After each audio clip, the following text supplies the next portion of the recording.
Bonjour et bienvenue sur cet épisode de Maîtrise ta vie, un podcast où l'on échange avec des sophrologues et des professionnels des métiers du mieux-être, corps, âme et esprit.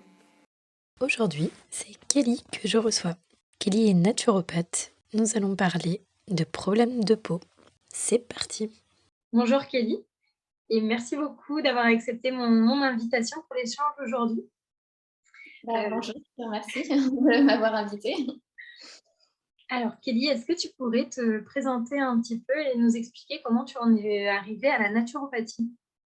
Oui, alors c'était un long chemin pour personnellement. Au fait, j'ai toujours grandi avec l'idée que des solutions naturelles pouvaient être apportées. Disons que ma grand-mère ou ma mère me partageaient beaucoup de choses, que ce soit d'un point de vue plante dans la cuisine ou dans les tisanes. Voilà, c'était des petites choses au fait qu'on m'a apprises. Enfin, j'ai grandi au fait avec ça. Mais je n'avais pas du tout connaissance que la naturopathie pouvait être un métier. Je n'avais jamais consulté un naturopathe, etc. Donc j'étais quand même dans le monde de la médecine au fait traditionnelle. Quand on avait un bobo, on allait voir son médecin, etc. Mais cela dit, voilà, j'avais toujours des petites astuces de grand-mère qu'on se partageait au fait. De bouche à oreille dans la famille. Ensuite, c'était aux alentours de 18-20 ans que j'ai commencé à avoir des gros problèmes de santé. C'est-à-dire que j'avais une fatigue chronique très intense avec des troubles musculaires, articulaires qui s'intensifiaient d'année en année. Parallèlement, j'ai développé l'intestin irritable, donc beaucoup de troubles digestifs qui étaient devenus vraiment chroniques. J'avais également de l'acné depuis l'âge de 13 ans qui ne me quittait pas. Donc, c'est vrai qu'en parallèle de tout ça, à partir de mes 14 ans, j'ai réalisé beaucoup de traitements antibiotiques, Roaccutane, des choses comme ça, parce que je ne supportais pas mon acné. Et puis, je voyais que d'année en année, ça ne passait pas, parce qu'on nous dit toujours c'est l'adolescence, ça va passer, etc. Et en fait, moi, ça ne passait jamais. Mais en parallèle, j'ai développé d'autres troubles de la santé qui devenaient vraiment handicapants dans ma vie, parce que je commençais tout juste ma vie professionnelle. Et là, par contre, ça devenait très, très handicapant, parce que je ne pouvais pas suivre un rythme comme une personne en fait, normale, des horaires de travail. 9h, 17, 18h, etc. Pour moi, c'était vraiment très compliqué. Cette fatigue chronique et avec les troubles digestifs, etc., devenait vraiment... Enfin, j'ai pas meilleur mot que le mot handicapant. C'est vraiment comme ça. C'est pas comme si une personne avait un problème digestif une fois dans la semaine ou une fois par mois et puis bon, ok, on n'est pas très bien et puis ensuite ça passe. Moi, voilà, c'était vraiment dès matin au réveil, tous les jours.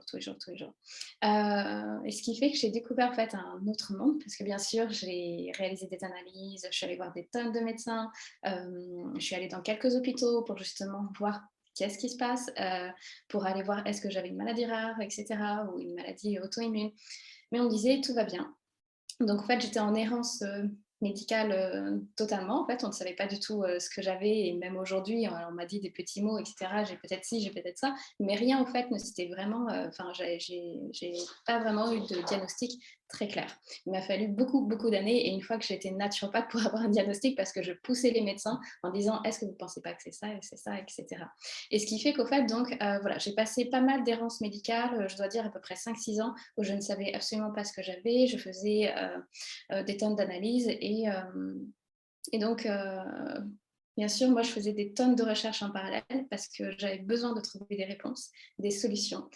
Et disons que j'ai développé une passion que je ne pensais pas avoir. C'est-à-dire que même si je travaillais ou pendant cette période où j'avais arrêté de travailler parce que malheureusement, ça devenait handicapant, tout le temps, entre midi et deux, ou même le soir, en fin de repas, en fin de soirée, je faisais toujours des recherches, au fait, que ce soit d'un point de vue plante, huile essentielle, etc. Je me disais, qu'est-ce qu'on peut faire, en fait, d'un point de vue solution naturelle, etc. Donc, je faisais beaucoup de recherches. Et je lisais énormément de livres aussi. Et ce qui fait qu'au fait, j'ai découvert le monde de la naturopathie. J'avais été voir une naturopathe. Le rendez-vous n'avait pas été très concluant, ça ne m'avait pas trop aidée. Mais personnellement, j'ai poussé un peu plus loin. Et au bout d'un moment, en fait, c'est plutôt ma famille qui m'a poussée à devenir naturopathe parce que pour moi, en fait, c'était pas possible d'en vivre. En fait, c'était très compliqué. Pour moi, en fait, surtout parce qu'en fait, il faut revenir à il y a à peu près 15 ans. Et la naturopathie, maintenant, c'est quelque chose de commun. On le lit dans Top Santé, Santé Magazine, c'est très populaire. Il y a 15 ans, pour moi, On en parlait c'était pas. vraiment, ouais, on n'en parlait pas beaucoup, on ne pouvait pas en vivre, ou c'était des métiers assez particuliers. C'était un peu sectaire dans ma tête. Je voyais ça en fait comme une secte, comme quelque chose, en fait, une personne particulière qui se lançait dedans, etc. Et du coup, c'est pas que ça m'effrayait, mais j'avais cette idée-là. Sauf que ma famille m'a dit, il faut que tu suives ta passion parce que tu ne fais ça qu'à longueur de temps. Tu adores ce que tu fais et même quand quelqu'un en fait avait un souci de santé dans la famille, il fallait que je sache pourquoi. Je me disais, c'est pas possible. Ok, on a dit ça, mais il y a quelque chose quand même à faire en parallèle. Et donc, en fait, j'ai toujours été poussée par cette curiosité, au fait. Donc, et ce qui fait qu'au fait, petit à petit, donc j'ai eu ces problèmes de santé, j'ai réalisé mes études de naturopathie et bizarrement, quand je travaillais la naturopathie et que je testais des choses sur moi, il y avait une amélioration sur ma santé. Mon intestin irritable disparaissait, mon acné disparaissait. Je me disais, d'accord, ok, au fait, j'avais une acné digestive, il y avait des intolérances cachées et ça. C'est là que j'ai découvert en fait tout un autre monde et je me suis passionnée au fait sur l'acné parce que malgré tous mes autres soucis de santé, mon sujet favori, ça restait quand même l'acné. Je ne sais pas vraiment pourquoi, ça vient du cœur, je ne saurais l'expliquer autrement, mais voilà, j'ai découvert un tout autre monde, l'acné hormonal, l'acné digestif, l'acné lié au stress, il y a beaucoup de causes par rapport à l'acné. Et donc, voilà à peu près mon petit chemin, en fait, du côté à partir de l'enfance à peu près jusqu'à aujourd'hui où j'ai développé beaucoup de formations, etc., pour développer tout le sujet. Et je pense que, voilà, j'avais développé le sujet de l'intestin irritable, j'avais développé le sujet de l'acné, mais mon petit favori, ça reste quand même l'acné. J'adore travailler sur ça. Et du coup, c'est drôle, c'est ta famille qui t'a vraiment poussé à aller vers la naturopathie parce qu'ils se sont rendus compte que tu passais ton temps là-dedans, que tu t'épanouissais là-dedans et c'est eux qui t'ont plus poussé plutôt que quelque chose, enfin, un événement particulier ou un truc comme ça. Ça a été vraiment, ils ont vu que c'était ton chemin en fait et allez-y, va dedans. Exactement. C'est vrai qu'à cette époque-là, en plus, je revenais de loin, j'étais perdue, j'avais des problèmes de santé, je faisais un métier que je n'appréciais pas à 100%. Alors, je le faisais parce que, bon, c'est quand même quelque chose que j'aimais, mais c'était pas non plus... j'ai fait que 2 ans, hein. Vraiment, ça a été très, très court. Pour moi, c'est quasi inexistant. C'était comme un stage, en fait, sur un autre monde. Mais voilà, après, c'est vrai que j'étais vraiment totalement perdue. Et ma famille m'a vraiment dit, il faut que tu fasses maintenant. C'est pas plus tard, dans 10 ans, 20 ans, où ce sera compliqué de reprendre les études, etc. Tu le fais maintenant, ça marche. Et bien super, si ça ne marche pas, et ben c'est pas grave, tu ne regretteras pas, puis tu reviens en arrière. Donc en fait, j'ai eu cette opportunité à ce moment-là. Donc c'est vrai que c'est très important D'avoir été. Oui. quand on a l'entourage au fait qui nous pousse aussi à nous dire, enfin qui sentent au fait eux-mêmes plus peut-être que nous-mêmes au fait le fait qu'on est peut-être doué au fait sur un sujet particulier, alors que nous on s'en rend pas compte au fait. Du coup, il y a 15 ans, il n'y avait peut-être pas autant de centres de formation non plus pour que tu puisses te former à la naturopathie qu'aujourd'hui. Comment tu as fait ton choix pour ta formation? Ouais, il en existait très peu, j'avoue. Je crois qu'il y avait 2-3 écoles populaires. Maintenant, il y en a beaucoup plus. C'est vrai que ça a bien poussé. Et c'est vrai que j'avais eu la difficulté par rapport aux écoles, parce que donc, je l'ai choisi il y a 15 ans maintenant, ou peut-être ouais, 13-15 ans. Et c'est vrai que j'avais une grande problématique parce que disons que j'avais cette opportunité d'avoir fait 2 ans justement de pouvoir revenir aux études. Je voulais vraiment en fait étudier la naturopathie à 100%. Je ne voulais pas travailler à côté en face de mes études. Tout simplement parce que je savais que j'en étais pas capable d'un point de vue fatigue chronique. Je m'étais dit, je ne pourrais pas faire les deux à la fois, ce ne sera pas possible. Donc en fait, c'est soit je travaille, soit je finis mes études. Et quand je me lance dans un projet, je me lance toujours en fait à 100%. Je me lance jamais voilà 50%. Donc je le fais vraiment à fond. Beaucoup d'écoles en fait proposaient des week-ends ou des formations où il y avait une pause durant l'été. Mais moi, je voyais aucun intérêt de faire une pause d'été comme avant, en fait. Et je me disais: «Qu'est-ce que je vais faire pendant ce temps-là? Je vais m'ennuyer» et cetera. J'avais beaucoup de problématiques par rapport à ça et beaucoup, en fait, d'écoles de naturopathie à l'époque proposaient aussi des cours de réflexologie. Et moi, j'ai pas du tout cette qualité-là, au fait, du toucher. Donc, en fait, ça ne me plaisait pas non plus. Ce qui fait que j'étais très restrictionnée par rapport aux écoles françaises. À chaque fois, il y avait quelque chose qui me bloquait. Aujourd'hui, maintenant, je vois, il y a beaucoup d'écoles et elles sont formidables et il y en a qui sont vraiment 100% naturopathie, etc. Enfin, 100%, 100% temps plein. J'avais aussi besoin d'une mise à niveau d'un point de vue corps humain. Parce qu'au fait, je partais de zéro, j'étais pas très douée à l'école. Enfin, j'avais pas non plus 8-9 de moyenne, mais j'étais une élève normale. En fait, j'avais 12 de moyenne classique. Mais je me rappelais pas de mes cours de sciences et vie, etc. Donc, c'était compliqué. Ça aussi, il n'y avait pas beaucoup d'écoles qui reproposaient en fait, une mise à niveau du corps humain. Parce que j'avais au fait cette crainte-là où je me disais, le jour où quelqu'un va arriver en consultation et va me dire j'ai telle maladie rare, j'avais pas envie de me retrouver face au mur en fait. J'ai envie voilà, de savoir au maximum. Donc je suis partie en fait avec le collège de médecine douce du Québec. Donc en fait, j'ai pas choisi forcément une école française, mais une école québécoise qui était franchement formidable, dont aujourd'hui je regrette pas. J'ai fait 3 ans d'études avec eux. Sur la 3e année, disons que c'était vraiment une thèse. Alors, ce qui est drôle, c'est qu'à l'époque, la thèse, le sujet, j'avais choisi l'acné. Voilà, ce qui est drôle, c'est qu'à l'époque, je ne me rendais pas compte que j'étais passionnée par ça. Et ce qui fait que c'est au bout de 8 ans où je me suis dit, ah d'accord, au fait, c'est vraiment en fait, ton sujet. Mais voilà, tout le monde le savait avant, mais c'est comme les études, c'est moi après qui me suis dit, ah ok, en fait, c'est mon sujet favori. Enfin, je me rends compte après les gens, en fait, c'est ça qui est drôle. Et je ne regarde pas du tout avec cette école parce qu'en fait, j'ai eu une vision à la fois européenne et à la fois un petit peu américaine où c'était très large d'esprit, en fait. C'était pas du tout fermé. Je me rends compte surtout d'un point de vue régime ou diète, etc.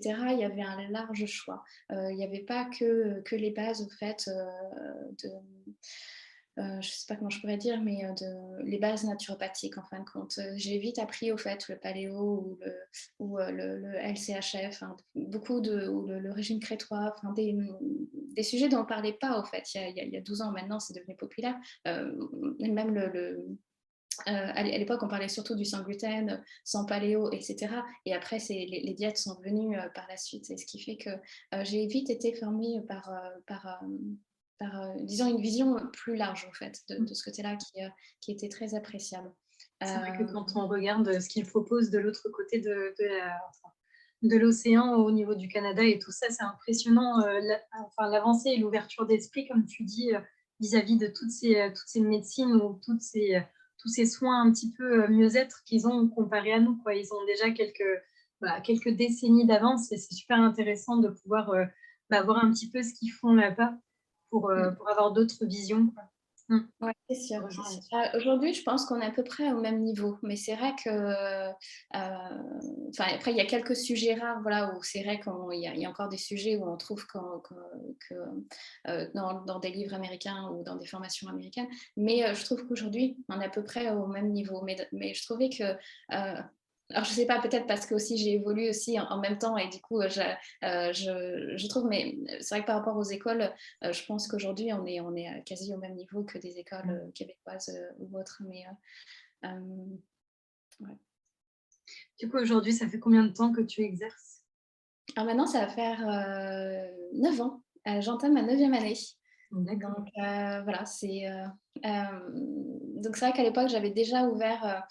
Donc j'avais un cabinet depuis le Covid, donc c'est devenu compliqué. Maintenant, je fais surtout du vidéo, surtout que même des personnes de Bordeaux en fait, me demandent du visio par une question de praticité. Et puis surtout là, depuis le début de l'année, c'est les personnes qui ont Covid, comme ça, peuvent consulter, peuvent continuer voilà, sans qu'il y ait d'annulation de rendez-vous, etc. Donc c'est vrai que c'est assez pratique. Et j'avoue qu'aujourd'hui, je ne reçois pas uniquement des personnes de Bordeaux, mais aussi de Belgique, Suisse ou La Réunion, etc. Donc c'est vrai que le visio est très pratique par rapport à ça, mais ça va faire 8 ans. J'avais déjà à l'époque des personnes qui me consultaient pour l'acné parce que j'avais créé un blog de naturopathe pendant mes études. où je parlais justement de mon intestin irritable, de ma fatigue chronique, de l'acné. Donc, j'avais des personnes, au fait, qui me consultaient par rapport à ces 3 sujets. Et c'est vrai que l'acné, après, je ne sais pas pourquoi, c'est peut-être via le bouche-à-oreille ou et cetera, mais ça s'est développé de plus en plus. Et maintenant, je fais vraiment 95 de consultations sur le sujet de l'acné. Ouais. Du coup, si on rentre un petit peu dans le vif du sujet, l'acné, d'après ce que tu es en train de dire, c'est pas quelque chose qui est forcément lié à l'adolescence, comme on peut penser. Oui, tout à fait. Donc c'est vrai que l'acné, n'est pas c'est vrai que souvent, en fait, quand je parle avec des personnes qui connaissent pas trop le monde de la naturopathie et cetera, j'indique que j'ai une spécialité donc sur l'acné. Souvent on me dit: «Ah, tu reçois des adolescents?» Et je réponds à chaque fois: «Non, pas du tout». En fait, c'est pas du Ouais. tout ma alors c'est vrai que j'en ai, hein, mais ça, c'est 10%. Sinon Ah c'est que de ouais, l'acné adulte. C'est vraiment de l'acné adulte, aux alentours de 25 jusqu'à, 45 ans. C'est vraiment de l'acné, auquel, bah, en fait, c'est un petit peu le même parcours que moi, où on a tout testé, Roaccutane, la pilule, Rubozink, des antibiotiques, ça ne fonctionne pas. On élimine le gluten, on élimine le lactose, ça marche toujours pas. On commence à désespérer et du coup, on comprend vraiment pas notre acné et donc on essaye de comprendre. Alors parfois, il y a des personnes, en effet, ils passent cette phase-là d'adolescence, et cetera, ou jeune adulte, et ensuite ça disparaît. Mais pour nous, notre cas, eh ben, ça continue. Et on se dit, mais c'est pas possible, je vais pas terminer ma vie tout le temps avec de l'acné et la subir. Et dans ce cas, on essaye de comprendre pourquoi. Est-ce qu'il y a une acné digestive, une acné hormonale, euh, etc. Donc c'est vrai qu'on a cette image-là de l'acné adolescent, enfant, etc. Mais au fait, alors oui, bien sûr, mmh. c'est ce moment-là où ça se déclenche le plus, mais normalement, c'est censé être temporaire, mais malheureusement, parfois, ça persiste et il y a de l'acné adulte. Là, tu as évoqué l'acné, hormonale, l'acné digestive. Est-ce qu'il y a d'autres événements qui font que l'acné, arrive?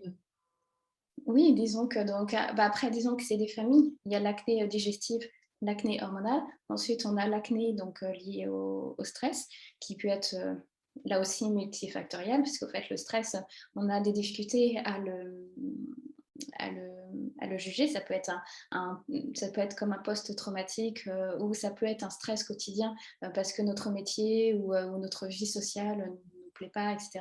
Ou ça peut être simplement un déséquilibre de notre hygiène de vie, par exemple un mauvais sommeil ou un sommeil en décalage, etc. Ou les personnes aussi qui travaillent de nuit et qui dorment la journée, ça peut faire aussi un état de stress. Ah Donc en fait, c'est le stress, voilà, c'est vraiment aussi une grande famille. Et après, bien sûr, on a également les mauvais cosmétiques qui sont mal, enfin, c'est pas vraiment, enfin, si, il y a les mauvais cosmétiques, et après, il y a les cosmétiques qui sont pas forcément adaptés à notre type de peau. Et ça, donc, ça peut être comedogène, etc., aggraver la situation. Et les perturbateurs endocriniens, où, là aussi, on voit que ça peut perturber donc nos hormones indirectement et alimenter beaucoup de troubles de la santé. Donc c'est vrai qu'il y a plusieurs familles et après dans chaque famille, il faut approfondir parce que bah, du côté hormonal, là aussi, on a beaucoup d'hormones qui peuvent entraîner de l'acné. D'un point de vue troubles digestifs, là aussi, il peut y avoir beaucoup de choses. Donc ça peut être des intolérances, ça peut être un microbiote perturbé. Voilà, tout dépend des symptômes que l'on va avoir dans notre organisme et ce que ça va nous envoyer. Tu as abordé le Roaccutane qui est un traitement, donc médicamenteux pour l'acné, il me semble. Enfin, je ne sais pas si tu fais d'autres choses, mais, j'en ai déjà entendu parler, pour des problèmes d'acné justement. C'est quand même quelque chose d'assez lourd, il me semble, pour l'organisme. C'est, enfin, presque violent. Enfin, j'ai le retour d'une personne qui en a pris et qui a eu du mal enfin, son corps a eu du mal à le digérer justement et ça a amené d'autres problématiques. C'est quelque chose qui se fait encore pas mal, ce traitement-là, qui est encore pas mal enfin, prescrit par les médecins. Tu Oui, reçois oui. peut-être des gens qui sont passés par là et pour qui ça n'a pas fonctionné malgré ce traitement, costaud? Ouais, c'est vrai que Roaccutane, donc un médicament qui est très lourd malgré tout. Donc après, il y a plusieurs dosages de Roaccutane. Parfois, des personnes prennent le plus petit dosage sur du long terme. D'autres personnes prennent un dosage assez élevé, etc. Donc ça dépend de la réponse justement de l'acné. Est-ce que ça répond ou pas à Roaccutane? Mais c'est vrai que Roaccutane, au fait, fonctionne plutôt sur le symptôme et pas du tout sur la cause. Donc c'est vrai que Roaccutane, ça fait partie des médicaments où malheureusement, ça a peut-être soulagé. Alors, il y a des personnes à qui ça fonctionne et c'est très bien. Par exemple, dans ma famille, j'ai mes 2 frères qui l'ont utilisé et ça a très bien fonctionné. Ils n'ont pas eu du tout d'acné. Pour moi, ça n'a pas du tout fonctionné. C'est vrai qu'eux, au fait, ça a fonctionné parce que et il passait la phase de croissance en tant qu'homme. Et c'est vrai que cette période est assez délicate parfois chez certains garçons. Surtout l'un de mes frères avait une acné vraiment très très forte jusqu'à avoir des cicatrices. Donc aujourd'hui, il en a pas du tout. Donc ça, mais peut-être grâce à Roaccutane justement, qui a permis de traverser cette phase de croissance. Et au fait, une fois qu'il a arrêté Roaccutane, mais en même temps, sa phase de croissance était terminée, puisqu'il avait déjà 18 ou 19 ans, je pense. Et dans ce cas, l'acné n'est pas revenu parce qu'en fait, ça a juste permis d'agir sur le symptôme pendant que les hormones de croissance, la testostérone, etc. se régulaient. En revanche, pour moi, ce n'était pas du tout une acné hormonale, ce n'était une acné digestive. Donc, au fait, Roaccutane n'a fait qu'empirer au fait, mon Ah ouais. intestin gros. Donc, en fait, ça a plutôt fait plus de mal que de bien. Donc, en fait, ça dépend de chaque situation. Mais c'est vrai que malheureusement, Roaccutane fonctionne vraiment donc, sur les symptômes où ça va assécher la muqueuse. Alors par contre, ça va sécher autant la peau du visage, mais aussi à l'intérieur. Donc à l'intérieur de notre intestin, il y a aussi de la muqueuse, c'est une sorte de peau, donc ça peut assécher aussi de l'intérieur. Donc il y a beaucoup d'effets secondaires. Moi, personnellement, je l'ai arrêté un petit peu plus tôt que prévu parce que je commençais à être dépressive. Pareil, on ne s'en rend pas forcément compte parce qu'au fait, c'est pris sur du long terme petit à petit. Surtout que moi, l'acné n'avait pas totalement disparu. Elle avait un petit peu diminué, mais pas du tout disparu. Donc, au fait, ça a amplifié. Parce que je me disais, ah, mais je prends Roaccutane, ça me rendait dépressive. Et j'avais de l'acné aussi qui me rendait dépressive. Du coup, ça faisait une boule de neige. Je l'ai arrêté plus tôt que prévu parce que voilà, je commençais à avoir quelques soucis d'un point de vue du système nerveux, plus la dépression qui commençait à arriver. Et donc, c'est là qu'au fait, où ma mère au fait, a vu justement qu'il y avait une petite alerte à passer. Donc, elle a contacté le médecin et puis on a arrêté le traitement 2 mois plus tôt. Mais je ne suis pas persuadée que si j'aurais continué 2 mois plus tard, ça aurait fonctionné. J'avais déjà fait 6 mois, donc on était censé Oui. faire vite et voilà, il n'y avait pas du tout Ouais, 6 d'efficacité. mois, c'est déjà assez pour avoir un résultat, en fait, quoi. Donc, Ouais, c'est sûr. Donc c'est vrai que ce ne serait pas du tout un traitement que j'aurais tendance à conseiller parce que malheureusement, et c'est vrai que je reçois des personnes à ce sujet-là où ça fonctionne, si ça fonctionne bien sûr, si ça fonctionne, au fait, ça va fonctionner un temps. Alors peut-être que parfois l'acné revient aussitôt après, parfois ça revient 6 mois après ou 2 ans après. Parce qu'au fait, donc comme je disais, au fait, ça va assécher la muqueuse et ça va resserrer aussi les pores. Mais tôt ou tard, ça va revenir au fait. Donc si ça a permis en effet de passer cette phase-là parce qu'on avait un déséquilibre hormonal ou on avait quelque chose à ce moment-là, ok, ça va peut-être permettre de passer cette phase-là, mais par contre, c'est pas du tout magique. Ça n'agit pas sur la cause et du coup, l'acné risque de revenir 6 mois, 1 an, 2 ans, 2 ans plus tard. Donc, et souvent, par contre, ce que je trouve qui change un petit peu par rapport à ces 8 ans, à l'époque, je recevais des personnes qui ne faisaient qu'une cure de Roaccutane. Actuellement, je reçois des personnes qui font 2 cures, 3 cures de Roaccutane. Et là, par contre, ça touche beaucoup le système digestif. Donc, d'accord. alors, après, c'est vrai qu'on me dit, oui, mais je prends un petit dosage, etc. Donc, ok, c'est mieux que rien. Mais par contre, voilà, il y a toujours eu quand même ce dosage de Roaccutane au long cours. Mais après, voilà, je comprends à 100%. Je suis passée aussi par là, j'ai fait Roaccutane, antibiotique. Je savais à l'époque que Roaccutane, c'est à l'époque où j'ai commencé à le prendre, ça commençait un petit peu comme l'époque de Diane 35, où justement les journalistes commençaient à en parler, on disait attention, ça peut être dépressif, il y a des personnes qui se sont suicidées, etc. Il y avait beaucoup d'articles à ce sujet-là. Donc, mais je l'ai pris tout simplement parce que j'étais désespérée par rapport à l'acné, comme beaucoup d'autres personnes, et on ne la supporte pas et je veux dire qu'on est prête au fait à mettre son corps en péril pour ne plus subir cette acné-là. Donc, je comprends cette phase-là où même si c'est un traitement lourd, on va quand même le tester pour voir est-ce que ça ne fonctionne pas.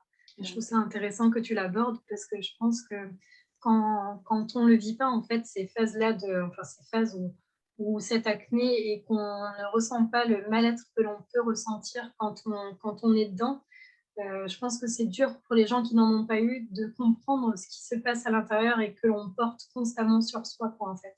ouais. Peut-être que pour certaines personnes, ils vont dire: «Bah, c'est rien, c'est juste des boutons». Ouais, mais c'est pas toi qui le vis et vraiment, ouais, c'est pas facile à le vivre au quotidien, donc Mm. ouais, je trouve ça intéressant que tu abordes cette partie-là aussi qui est pas facile, en fait, Oui, tout à fait. C'est vrai qu'on pourrait vite dire, non, ne prends jamais, jamais Roaccutane, et cetera, mmh, bon, pour pas être grossier, mais enfin, voilà, c'est mauvais, et cetera, donc ne prends pas. Mais quand on est désespéré, on est tout à fait dans un autre monde, hein. On n'est pas du tout, alors sans partir dans le côté désespoir, enfin mmh, déprimé, et cetera, hein. Mais vraiment, en fait, on se dit: «Non, enfin, je ne pense qu'à ça, ça empiète sur ma vie sociale». Enfin, moi, je ne sortais plus. Même pour voir ma famille, c'était compliqué. Je me maquillais, je détestais me maquiller, mais je me maquillais. Enfin, c'était vraiment devenu l'enfer. Et puis, on va à l'école. Bon, pourtant, j'ai pas subi de. Parce que des fois, des personnes me disent, j'ai reçu ça comme réflexion, comme réflexion. C'est vrai que moi, j'ai pas reçu des tonnes de réflexions. Bon, on en a fait quelques-unes, mais c'était pas si horrible que ça. Mais c'était vraiment, en fait, une image personnelle envers moi-même. Au fait, c'était vraiment un problème de moi à moi, où quand je me regardais, je me disais: «Non, c'est pas possible». Et là aussi, au fait, d'un point de vue de l'acné, des personnes, au fait, ont de l'acné très, très, très sévère, d'autres personnes, moyen, et d'autres très peu. Mais au fait, donc après, il faut pas partir dans l'extrême non plus, où dès qu'on a 1 ou 2 boutons, voilà. Après ça, c'est de la mmh, perfection, faut pas partir non plus dans les extrêmes. Mais parce que du coup, c'est plus une acceptation de soi, et cetera. Donc c'est plus du développement personnel, là, après, pour le coup, à travailler.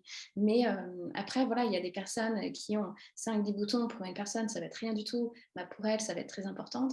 Il y a des personnes qui ont de l'acné sévère, ils s'en fichent totalement et c'est tant mieux pour eux. Et dans ce cas, voilà, au fait, c'est vraiment une image de soi à soi, et aussi par rapport, bah, à notre aussi à notre société, parce que là aussi, il y a un grand problème d'éducation, je trouve, aussi par rapport à l'image mmh. de la peau, en fait, en général, d'être, surtout en tant que femme, d'être toujours parfaite, d'être maquillée, etc. D'être toujours, en fait, il y a cette image de propreté ou de saleté, en fait, entre guillemets, quand on a de l'acné, alors que l'acné n'est pas du tout sale, c'est pas du tout un problème d'hygiène. Mmh. Euh, mais aujourd'hui, on me dit que voilà, il y a des personnes qui encore ont des réflexions d'adultes en adultes, hein, parce que je reçois des personnes adultes, c'est D'accord. pas des insultes au fait de cours de récré enfant, c'est vraiment d'adulte en adulte, et je me dis waouh, enfin, c'est incroyable d'être arrivé à ce niveau-là aujourd'hui. Enfin, il y a vraiment une éducation à faire de ce côté-là. Mais d'un point de vue que ce soit de l'image de la femme, mais aussi de l'image de notre peau. Que ce soit dans les magazines, dans les réseaux sociaux, Instagram, Mmh. ne Oui, des serait-ce peaux avec sans traces, sans sans cicatrices, sans rien du tout. ouais, exactement, et tous les filtres qui existent, alors que non, on est chacun différent, et il n'y a pas de mal à montrer ses défauts, et cetera. Donc en fait, c'est vraiment, enfin, c'est pour ça que je parle un effet d'éducation, parce qu'en fait, c'est vraiment un problème de société, au fait, l'image de l'acné. C'est pas uniquement une image classique, au fait, qu'on aurait tendance à voir médicamenteuse. Tout à l'heure, tu as abordé le fait que, tes frères ont également eu de l'acné, donc chez moi, ça a été également le cas, donc on a également tous les frères et sœurs, on a tous été touchés par l'acné. Est-ce que c'est quelque chose d'héréditaire? Ou est-ce que Euh, ça peut toucher une personne et pas d'autres? Ouais, alors, c'est vrai que c'est une question que je me suis posée vraiment, à mon adolescence, parce que c'est vrai qu'il y a quelques cas dans ma famille qui ont eu de l'acné, vraiment, très, très sévère. Moi, j'ai jamais eu vraiment une acné très sévère, mais une acné modérée quand même importante, mais tout le temps, donc pendant des années. Quand je dis très sévère, hein, c'est vraiment une acné qui remplit, l'ensemble du visage, avec des cicatrices profondes qui persistent, des années après, hein, où il est difficile après de retrouver une peau, vraiment lisse, hein. Donc j'ai pas eu enfin, j'ai eu la chance d'avoir une peau qui cicatrise bien, donc ce qui fait qu'il y avait toujours un renouvellement. D'ailleurs, ce qui est important aussi, j'aurais un message à apporter, Roaccutane ou pas Roaccutane, mais hydratez toujours votre peau. Ça permettra aussi de cicatriser le plus facilement. C'est quelque chose dont j'ai toujours fait, malgré peau grasse ou pas peau grasse. J'ai toujours bien hydraté ma peau pour justement éviter ces cicatrices-là. Alors oui, ça peut être héréditaire, mais c'est pas systématique. Ça peut sauter une génération, il n'y a pas vraiment de... Mon père a toujours eu un petit peu d'acné, mais rien du tout, enfin vraiment classique, classique. Ma mère en a eu, elle en a un petit peu plus souffert, mais je sais que c'était vraiment une acné hormonale la concernant. Alors que moi, c'est vraiment une acné digestive liée à une intolérance spécifique que je n'ai retrouvée nulle part dans ma famille. Mes frères, c'était purement d'un point de vue croissance, donc comme mon père. Donc en fait, ils ont eu de l'acné plutôt classique. Bon, après, ma mère, elle a eu de l'acné hormonale qui s'est régulée ensuite par rapport à la pilule contraceptive. Enfin, je dis régulée, mais au fait, ça a camouflé. Et puis, elle a arrêté donc, la pilule très tard, et ce qui fait que forcément, à la ménopause, l'acné n'était plus présente. Mais donc oui, il peut y avoir cet état, au fait, un petit peu héréditaire par rapport à notre type de peau, etc. Si notre papa a souffert d'une acné, on peut se dire, est-ce que nous, on n'a pas un problème hormonal aussi, lié aux hormones mâles des fois, c'est parfois des personnes types qu'on peut retrouver, mais c'est pas du tout systématique. Hein. On peut avoir des parents qui ont de l'acné et puis l'enfant n'en a pas du tout, ou vice-versa. Il n'y a pas de... je vois tous les types de profils de ce côté-là. Mais c'est vrai qu'au départ, quand je travaillais, je demandais toujours, et parfois ça m'arrive encore, comment était la peau au fait, des parents, des frères et sœurs, au fait, pour avoir au fait, un bilan général. Mais au fait, je me rends compte qu'il n'y a pas forcément... c'est pas du tout systématique. Et est-ce qu'avec l'âge, l'acné diminue? Ou est-ce qu'on peut en avoir jusqu'à assez tard? Ouais, alors ça, disons que, parce que j'ai des personnes qui ont 55, 60, 65 ans, qui ont toujours de l'acné. En fait, tout dépend de son type d'acné. Si on a une acné hormonale, l'acné hormonale, au fait, on peut avoir un déséquilibre pendant 2 ans, 5 ans, 10 ans, et ensuite elle disparaît. Ensuite, on peut avoir une acné liée aux hormones mâles. Les hormones mâles, au fait, ont tendance à diminuer au fil du temps naturellement. Donc, ce qui fait que si on a une hypersensibilité hormonale, hyperandrogynie, etc., on aura peut-être en effet un petit peu de chance à ce que l'acné diminue, etc., au fil du temps, naturellement. Donc, c'est pour ça que c'est intéressant que même si en naturopathie, on travaille sur des solutions naturelles, il faut toujours... vérifier si l'équilibre hormonal doit être remis, si les compléments alimentaires doivent être diminués, etc. pour voir si justement, disons que l'équilibre hormonal, est-ce qu'il a retrouvé son équilibre ou pas du tout. Donc ça, c'est important de toujours faire un bilan, même si on a trouvé son équilibre, peut-être que cet équilibre, on ne l'aura pas pendant 5 ans, 10 ans, mais qu'il faudra arrêter au bout de 2 ans parce que l'organisme aura trouvé son équilibre de façon naturelle. Par contre, si on a une acné digestive, ça c'est complexe parce qu'au fait, si on part sur mon exemple, j'ai une intolérance, dans ce cas, si j'aurais jamais découvert mon intolérance jusqu'à aujourd'hui, j'aurais de l'acné tous les jours, tous les jours, tous les jours, et peut-être jusqu'à ma retraite ou même plus loin, etc. Donc, en fait, tout dépend de son acné. Après, quand c'est l'acné lié au stress, le système nerveux fait le yo-yo. Donc, on peut subir son stress pendant, pareil, 2 ans, 5 ans. Après, bien sûr, même si on est un moment où on ne stresse plus, c'est pas pour ça que notre système nerveux ne répond pas. Il peut être très fragile à ce moment-là, justement, ce qui doit récupérer le stress qu'on a eu à l'époque. Donc ça aussi, ça peut durer quelques années temporaires ou plus long terme. Donc en fait, j'ai pas forcément de réponse spécifique, parce que tout va dépendre de son acné, de la cause, pourquoi on en a souffert. Et c'est vrai que j'aime dire au fait que tout est possible. Dans les 2 sens, au fait, que l'acné, oui, peut disparaître, elle peut persister. C'est vraiment, en fait, c'est le corps humain qui décide à notre place. Donc ça, il faut vraiment toujours l'écouter pour être sûr qu'on suit le bon chemin avec lui. Alors moi, dans ma famille, il y a une petite phrase qui traîne et qui dit que quand on a de l'acné étant adulte, pour les femmes, ça s'arrête après la grossesse. Donc, on s'est rendu compte que ce n'était pas le cas. Est-ce que tu peux, du coup, me dire si c'est bien, si tu as déjà entendu ça ou pas?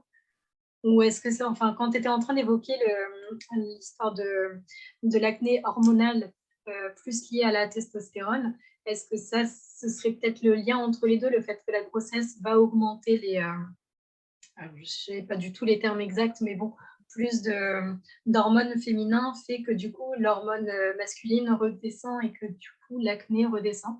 Je sais pas si tu as déjà entendu Ouais. parler de ça ou Alors disons que ça me fait penser à une réflexion, tu vois, en fait, qui se passe entre adulte et adulte et ça, je l'ai entendu plusieurs fois, en consultation. Souvent, au fait, certains, docteurs, gynécologues ou endocrinologues, reçoivent des personnes donc qui souffrent de l'acné, qui ont à peu près, 18, 20 ans ou 25 ans et ils leur disent: «Mais ne vous inquiétez pas, une fois que vous serez enceinte, l'acné va disparaître» ou sinon, encore plus dur, «Faites un bébé et l'acné va disparaître». Je trouve que c'est assez dur parce qu'au fait, le choix de fertilité est un choix personnel et de couple. Donc, en fait, on ne fait pas un bébé juste pour faire disparaître l'acné. Surtout que de ce côté-là, tout est possible. Disons que en consultation, je reçois en effet parfois des personnes où l'acné a disparu pendant la grossesse et en effet, on ne le retrouve pas par la suite. C'est vrai qu'on est majoritairement plus en progestérone, en fait, à ce moment-là. Et parfois, ça fait du bien au corps humain. Après, il ne faut pas oublier que pendant la grossesse, on a aussi des anti-inflammatoires naturels qui sont sécrétés. Notre système immunitaire ne fonctionne pas du tout de la même manière parce qu'on a quand même un petit être étranger au fait, à l'intérieur de nous. Donc, au fait, on sécrète des hormones, les hormones totalement différentes. J'ai remarqué aussi, même d'un point de vue digestif, quand l'acné est digestif, parfois l'acné liée à des intolérances disparaît pendant la grossesse. Tout simplement parce que nos hormones naturelles, anti-inflammatoires, système immunitaire, ne fonctionnent pas du tout de la même manière. Par contre, il y a eu des personnes que je reçois en consultation où l'acné s'est déclenché pendant ou après la grossesse, tout simplement parce que ça a entraîné un déséquilibre hormonal ou un stress aussi, le période d'accouchement et aussi un stress physique et moral aussi extrêmement intense et le stress aussi par la suite de l'enfant où on a un sommeil perturbé pendant 1 an ou 2 ans, c'est relativement compliqué de s'occuper d'un bébé, etc.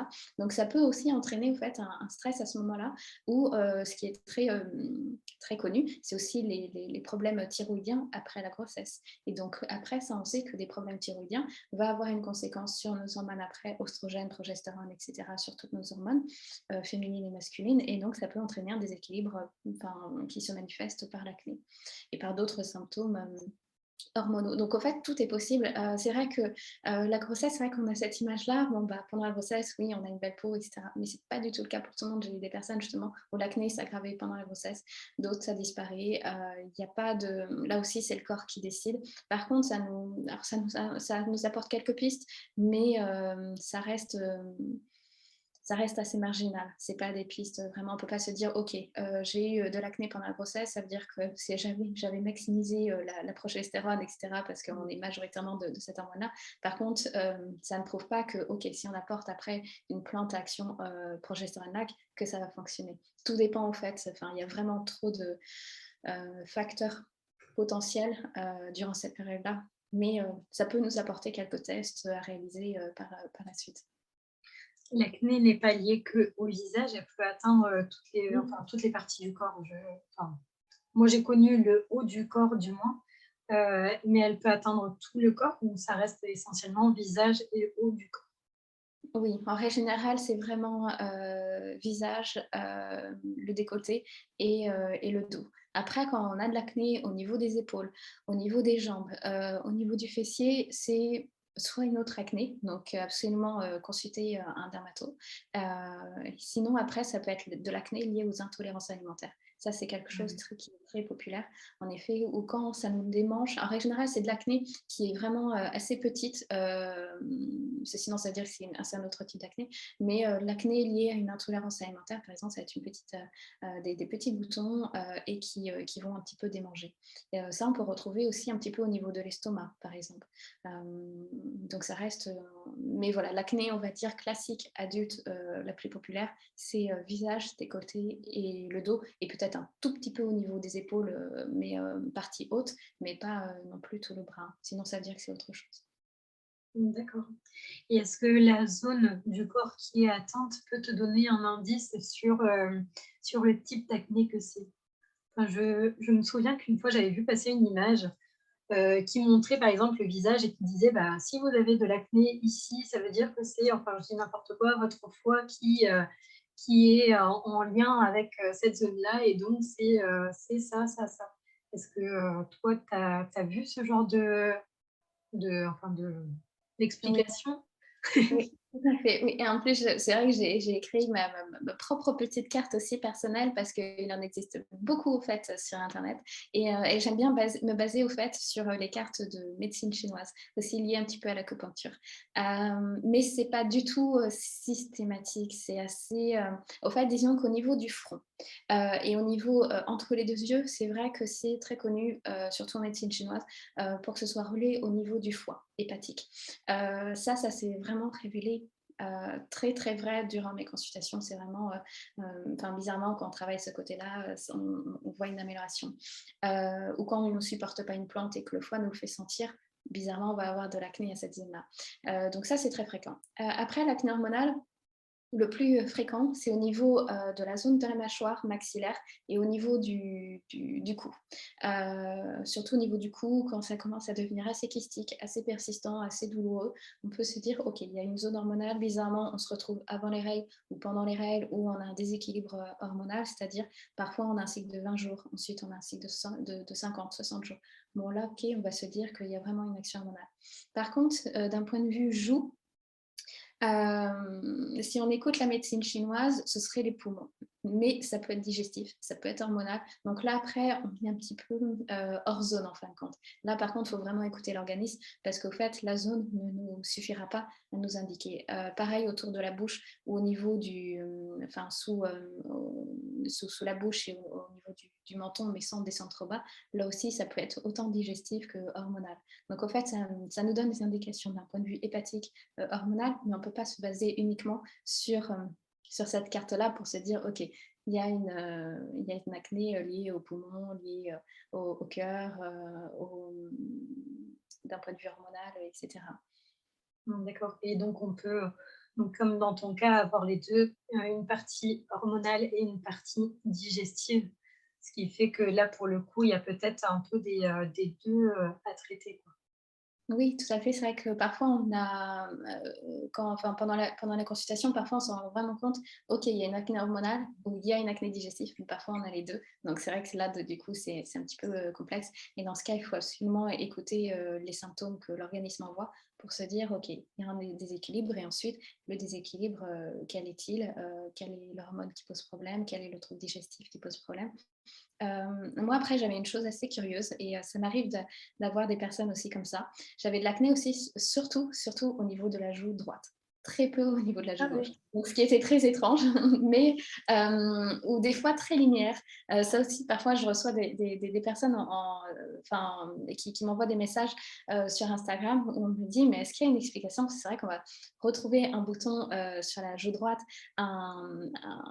sur une zone très spécifique et on va la retrouver exactement au même endroit de l'autre côté. On a l'impression qu'en fait, notre peau nous envoie un message comme si elle allait nous indiquer une lettre ou etc.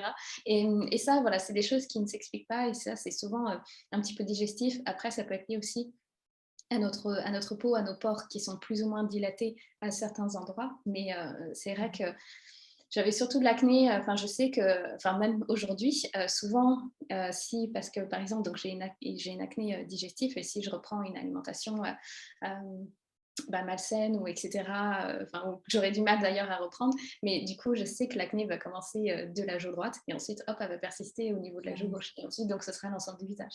Mais c'est vrai que c'est assez particulier, assez spécifique, donc au fait il y a pas de règle au fait. Est-ce que tu as remarqué des aliments un petit peu généraux, qui atteignent plusieurs personnes comme ça, et qui, génèrent de l'acné? Ou Oui, c'est disons chaque que, personne ou ouais, de ce ce qu'on côté-là, disait? disons que je n'invente rien. C'est vraiment les plus populaires. Mais par contre, quand il y a des aliments qui posent problème, il faut être sûr qu'il y a des troubles digestifs, hein, malgré tout, hein. Parce qu'après, il ne faut pas entraîner des frustrations d'un point de vue alimentaire en se disant, OK, on va tester d'éliminer ça, ça, ça, ça. Mais au fait, il n'y a aucun problème digestif parce que moi, j'avais une acné digestive, mais j'avais aussi l'intestin irritable. C'était vraiment des symptômes très chroniques, hein. Mais après, voilà, si on a même 2-3 ballonnements ou nausées ou reflux gastrique et cetera qui arrivent très fréquemment dans la semaine, ça vaut le coup de tester en effet quelques aliments. Donc, j'invente rien. Il y a le gluten, il y a le lactose et le chocolat aussi qui a tendance à porter. Enfin, c'est vraiment des aliments très populaires. Après, ça ne veut pas dire, moi, j'avais tout de même enlevé le gluten, le lactose et le chocolat, et c'est pas pour ça que mon acné avait disparu. Donc, ça peut être autre chose. Après, ce que je me rends compte, actuellement, parce que c'est un peu la mode, et en effet c'est très bien, de manger des aliments dont on n'avait pas eu l'occasion de consommer étant enfant, adolescent, etc. Par exemple, je prends l'exemple des graines, donc graines de sésame, graines de lin, etc. Certaines personnes, au fait, en consomment peut-être un petit peu trop. Et ça, par contre, en effet, c'est des aliments qui sont un peu moins connus, dont on n'aura pas tendance à lister, au fait, dans les...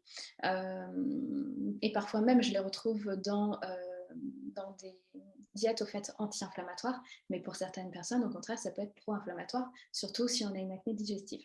Donc ça peut être aussi une piste à découvrir. Et si malgré tout, on a des soucis digestifs, on a une alimentation saine, etc., dans ce cas, il faut partir dans la personnalisation de ces repas, au fait, de voir justement, qu'est-ce que vous mangez du lundi au dimanche, à quel moment il y a eu des pics d'acné à ce moment-là, à quel moment il y a eu moins d'acné, etc. Donc parfois c'est compliqué quand on a de l'acné justement du lundi au dimanche, c'est vraiment compliqué, mais d'aller approfondir justement s'il y a des troubles digestifs accompagnés d'intolérances.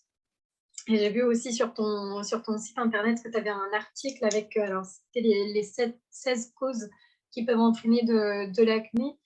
J'ai trouvé ça super intéressant parce que du coup, on voit vraiment tous les types, que ce soit hormonal, alimentaire, et voilà, il y a vraiment beaucoup de choses qui sont décrites dessus. Ça vaut le coup d'aller jeter un coup d'œil sur cet article parce qu'il est vraiment très intéressant. Et après, je voulais savoir un petit peu comment tu procèdes pour les consultations. Les personnes, donc, elles viennent te voir en te disant, voilà, j'ai de l'acné, comment, Kelly, est-ce que tu peux faire pour, pour me sauver? Ouais, disons que de ce côté-là, il n'y a pas de questionnaire magique. Ce serait... Donc après, j'ai mis en effet donc, les différentes causes de l'acné. J'ai mis également un quiz sur Natural Acné Solutions pour voir déjà par rapport aux plusieurs types justement de groupes d'acné, dans quelle famille on fait partie. Est-ce que c'est de l'acné hormonal, est-ce que c'est de l'acné digestif, etc. Après, moi, en consultation, bien sûr, il n'y a pas vraiment de questionnaire magique. Je vais vraiment écouter l'organisme. Donc, au fait, j'aime bien expliquer la façon dont je travaille, au fait, sur comment se passe une consultation. Donc, au fait, sur une demi-heure, voire parfois 3 quarts d'heure, je vais poser énormément de questions. Je vais faire un rayon X sur l'organisme. C'est-à-dire que je vais, par exemple, si une personne vient me voir, elle me dit j'ai une acné hormonale. Ok, je vais lui poser des questions d'un point de vue hormonal, mais pas seulement. Je vais également poser des questions d'un point de vue système digestif et sur ces troubles circulatoires, musculaires, articulaires. D'un point de vue immunité, etc. Donc c'est vraiment en fait un rayon X sur l'ensemble de l'organisme parce que même si on a une acné hormonale, moi les symptômes, que ce soit en fait, musculaire, articulaire ou circulatoire, ça peut m'indiquer des pistes aussi d'un point de vue hormonal. Par exemple, une personne me dit qu'elle a des gonflements au niveau des genoux, des chevilles, etc. Je vais me dire, OK, il y a une rétention. Est-ce que c'est permanent ou est-ce que c'est surtout avant, pendant les règles? Et en fait, la personne ne va pas peut-être faire le lien entre les deux. Et moi, donc, je vais faire le lien. Ou par exemple, si on prend la pilule, on a des crampes, etc., on pourrait se dire, OK, peut-être que la pilule ne vous convient peut-être pas, celle que vous prenez ne vous convient pas actuellement, etc. Donc, en fait, il faut vraiment pas uniquement écouter le côté hormonal ou digestif et point bas. Il faut vraiment faire un rayon X de l'organisme. Ensuite, je décortique l'alimentation pour être sûre que même s'il y a, parce que par exemple la personne me dit j'ai pas de soucis digestifs, on voit qu'il n'y a rien, mais d'un point de vue hormonal, il y a beaucoup de choses. Je décortique quand même l'alimentation, donc matin, midi, soir, collation, boisson, etc., pour voir est-ce qu'il n'y aurait pas quelque chose dans l'alimentation qui alimenterait ce déséquilibre hormonal. Après, voilà, il ne faut pas partir non plus, c'est pour ça que tout à l'heure je disais, il ne faut pas partir non plus dans des frustrations, le fait de dire aux personnes vous allez éliminer ça, parce que parfois c'est pas forcément nécessaire. Mais en effet, d'autres fois, on voit que voilà, il y a des aliments qui peuvent être pro-inflammatoires ou qui sont phyto-oestrogènes, donc qui peuvent accentuer c'est cet excès d'ostrogène qu'on peut ressentir parfois au syndrome prémenstruel, etc., où on voit qu'il y a un déséquilibre glycémique qui peut alimenter ce déséquilibre, enfin cette hypersensibilité, cette hyperandrogénie, pardon, d'un point de vue hormonal. Donc en fait, voilà, il faut vraiment absolument voir l'ensemble de l'organisme, son alimentation, etc. Et ça, en fait, tous ces symptômes-là que la personne va me dire au fil du questionnaire va m'indiquer, ok, j'ai plusieurs symptômes qui m'indiquent qu'il y a un excès d'ostrogène ou un manque d'ostrogène ou un manque de progestérone ou un excès d'hormones mâles, etc., qui peut arriver au moment ovulatoire, avant les règles, pendant les règles ou tout le temps, etc. Ensuite, donc, on travaille le côté alimentaire. Pour être sûr voilà, que les bases sont là. L'hygiène de vie aussi, si c'est nécessaire.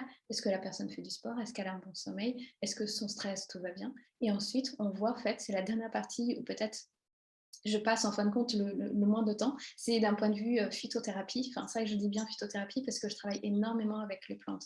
Je ne travaille pas forcément avec des complexes.